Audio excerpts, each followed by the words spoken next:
This particular senator, on the day she was sworn in, raised her hand to speak.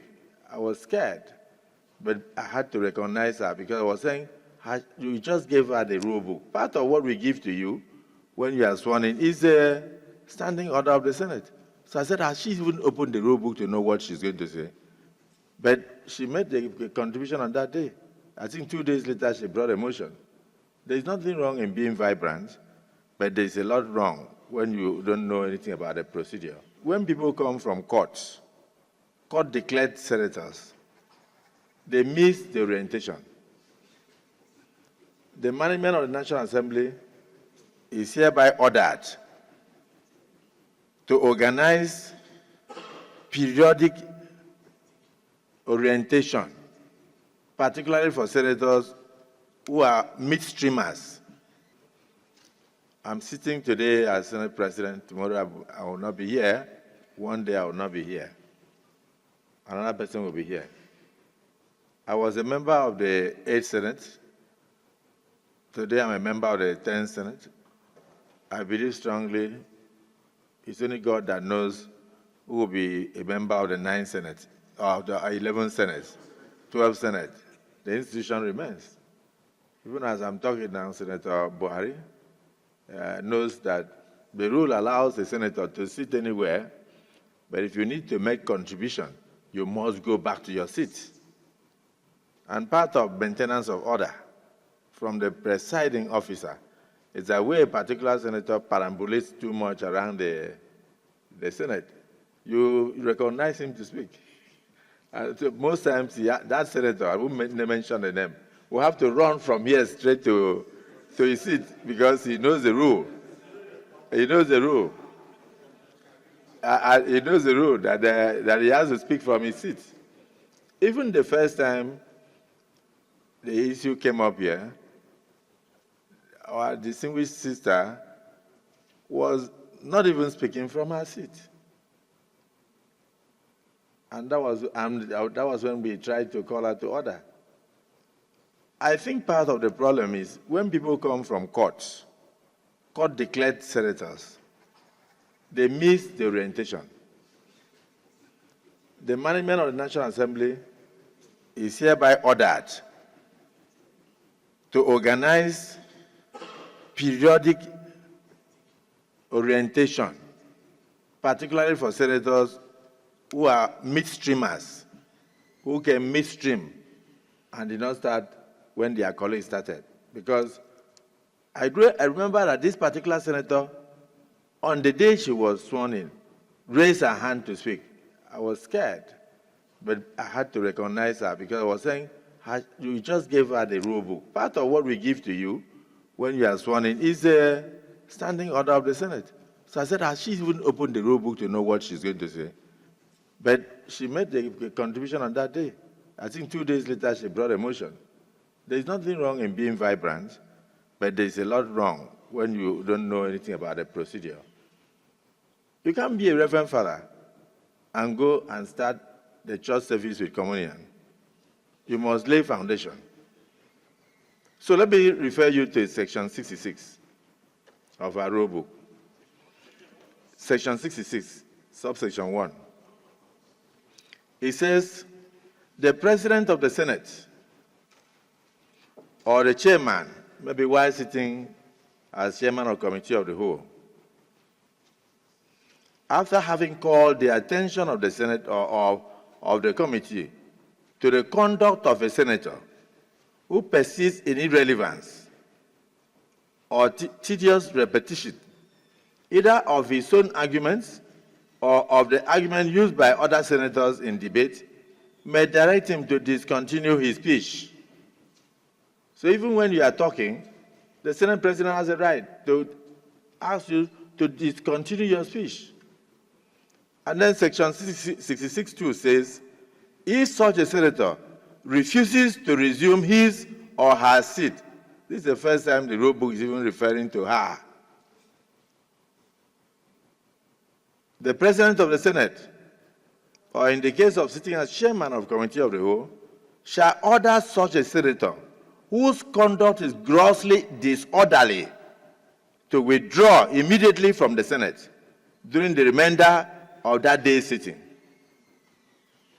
The President of the Senate shall order such a senator to withdraw in the event that he views her conduct or his conduct to be disorderly for the remainder of that day's sitting.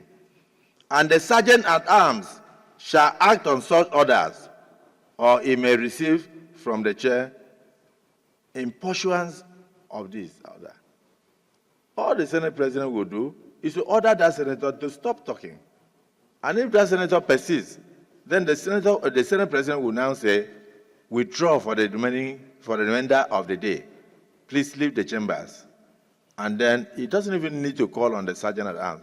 It is the job of the Sergeant at Arms to immediately enforce that order.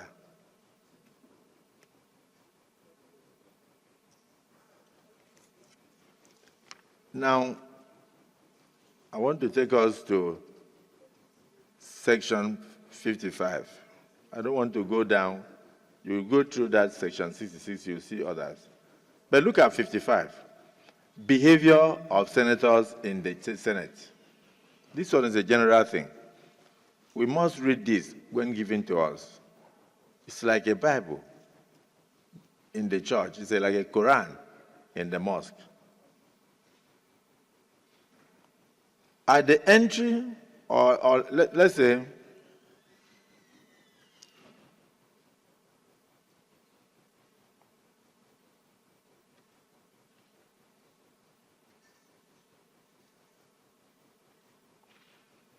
during a sitting, that is section 55(2), all senators shall enter, 5.5. All senators, during a sitting, all senators shall enter or leave the Senate with decorum.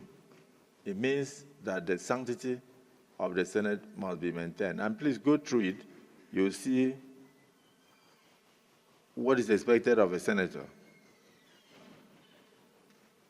You can't even cross the floor during sittings. You can't chew chewing gum during sittings. You can't make phone calls during sittings. You cannot even drink water in the chamber during sittings.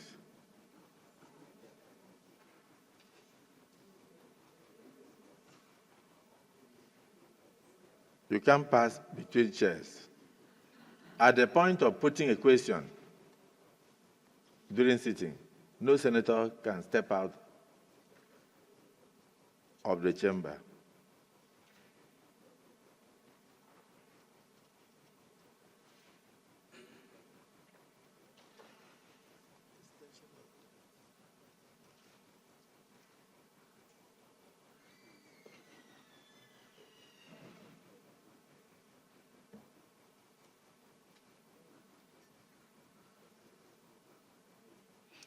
When a senator is speaking, no senator can pass his front or pass between chairs.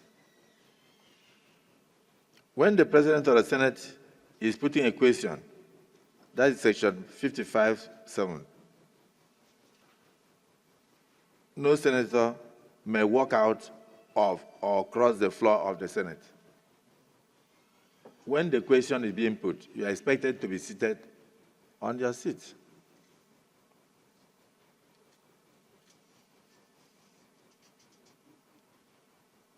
Even to converse, to discuss amongst yourselves.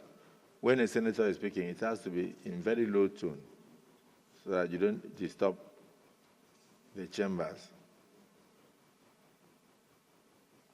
Then if you go to section 6, subsection 1, the President of the Senate shall allocate a seat to each senator. Sub 2 says, a senator may only speak from the seat allocated to him, provided that the President of the Senate may change that allocation from time to time.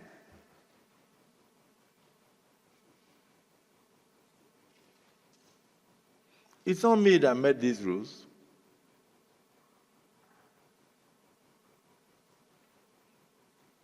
So even without giving reason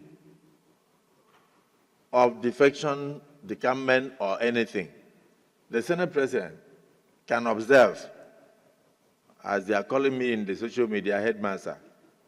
The headmaster can observe that two senators are too close and they are always discussing.